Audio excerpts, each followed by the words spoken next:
Assalamualaikum warahmatullahi wabarakatuh.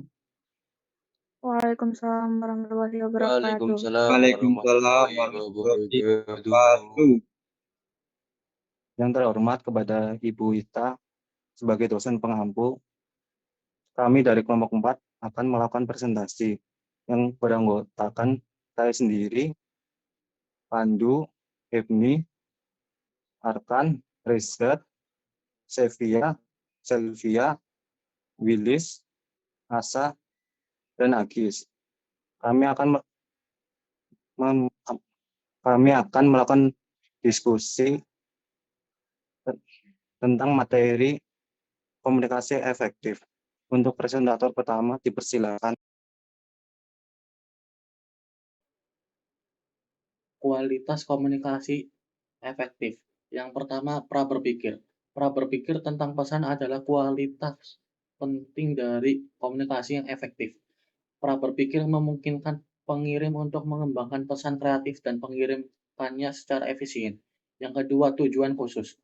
Komunikasi terjadi dengan tujuan tertentu, oleh karena itu, komunikator harus mengetahui tujuan komunikasi dan harus mengatur pesan yang sesuai. 3. Ketepatan waktu. Penggunaan setiap pesan tergantung pada pengirim yang tepat waktu. Jika pesan tidak dikirim pada waktu yang tepat, utilitasnya hilang. Jadi komunikator harus mempertimbangkan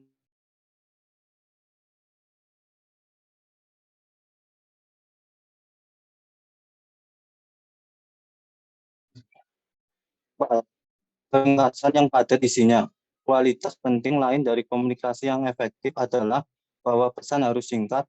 Pesan singkat adalah pesan yang harus berisi fakta-fakta yang relevan dan perlu menghindari penggunaan dan mengatur yang benar. 5. Kelengkapan komunikasi yang efektif mentransmisikan pesan yang lengkap sehingga penerima dapat memahami arti penuh dari pesan tersebut. Pengirim tidak boleh mengorbankan kelengkapan untuk mencapai keringkasan. 6. Kebenaran komunikasi yang efektif hanya berisi pesan yang benar. Informasi yang salah dimanipulasi dan dibesar-besarkan, mengganggu penerima dan membuat komunikasi tidak efektif. 7. Persuasif. Persuasif adalah kualitas penting dari komunikasi yang efektif. Ini membantu untuk mengembangkan sikap positif penerima Anda terhadap pesan tersebut. 8. Kekonkretan. Komunikasi bisnis menjadi efektif ketika itu mengesampingkan fakta yang tidak relevan. Konkret sangat penting untuk mengekspresikan pandangan komunikator kepada penerima secara jelas. 9. Umpan balik. Komunikasi yang efektif selalu menjaga pemberian umpan balik. Umpan balik memastikan bahwa pesan telah mencapai penerima yang dimaksud. 10. Saling menarik. Ketika komunikasi mempertimbangkan kepentingan pengirim dan penerima, komunikasi dianggap sebagai komunikasi yang efektif. Jika pesan mengabaikan kepentingan penerima, komunikasi mungkin gagal mencapai tujuannya. 11. Penggunaan bahasa yang tepat. Komunikasi yang efektif selalu menggunakan bahasa yang tepat. Bahasa yang sesuai menghindari kata-kata yang ambigu dan kompleks, isyarat nonverbal yang menyesatkan, jargon teknis, kata-kata puitis, dan lain-lain. 12. Mempertimbangkan penerima. Seorang komunikator yang efektif memikirkan tentang pengetahuan penerima, kemampuan, minat, asal, dan lain-lain. Ini meningkatkan kegunaan dan penerimaan komunikasi. 13. Penggunaan media yang tepat. Memilih media yang cocok sangat penting untuk komunikasi yang sukses. Pengirim harus memilih media tertulis atau lisan tergantung pada sifat dan pentingnya pesan, ketersediaan waktu, biaya, kemampuan penerimaan, dan lain-lain. 14. Menekankan pada hubungan informal. Komunikator memerlukan perhatian untuk membangun hubungan informal dengan penerima bersama dengan hubungan formal karena memastikan keberhasilan komunikasi. 15. Mendengarkan secara efektif. Komunikator juga merupakan pendengar yang efektif. Dia harus mendengarkan respons penerima dengan penuh perhatian. Oleh karena itu, Pengirim harus memiliki kemampuan untuk mendengar respon penerima dengan penuh perhatian. 2. Syarat komunikasi efektif. 1. Dapat dipercaya atau kredibel. Kredibilitas berkaitan erat dengan kepercayaan. Seorang komunikator yang baik harus memiliki kredibilitas agar pesan yang disampaikan dapat tersasar dengan baik. Beberapa hal yang berhubungan dengan kredibilitas, misalnya kualifikasi atau tingkat keahlian seseorang. Contoh, seorang dokter dianggap mempunyai kredibilitas ketika ia menyampaikan hal-hal tentang kesehatan.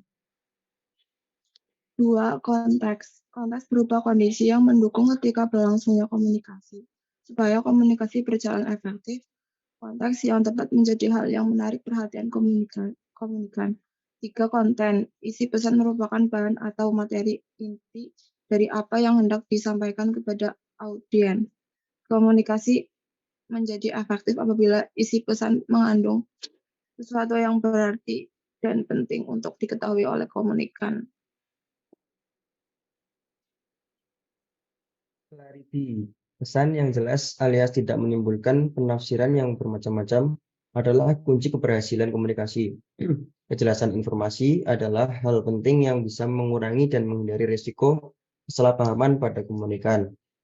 Continuity dan konsistensi, yaitu agar komunikasi berhasil, maka pesan atau informasi perlu disampaikan secara berkesinambungan atau kontinui. Misalnya pesan pemerintah yang menganjurkan masyarakat untuk menggunakan kendaraan umum dibandingkan kendaraan pribadi harus selalu disampaikan melalui berbagai media secara terus-menerus supaya pesan itu dapat tertanam dalam benak dan mempengaruhi perilaku manusia dan masyarakat.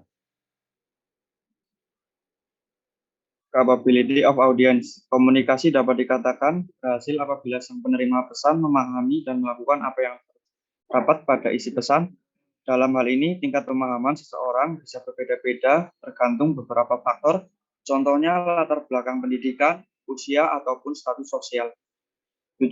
Channels of distribution. Selain berbicara secara langsung kepada audiens, ada cara lain untuk berkomunikasi, yaitu menggunakan media. Bentuk-bentuk media komunikasi yang biasa digunakan saat ini adalah media cetak ataupun elektronik. Pertimbangkan secara matang pemilihan media yang sesuai dan tepat sasaran agar tidak terjadi komunikasi yang sia-sia. Sekian presentasi dari kelompok kami. Apabila ada kesalahan, mohon dimaafkan. Wassalamualaikum warahmatullahi wabarakatuh. Waalaikumsalam Waalaikumsalam warahmatullahi wabarakatuh. Warahmatullahi wabarakatuh.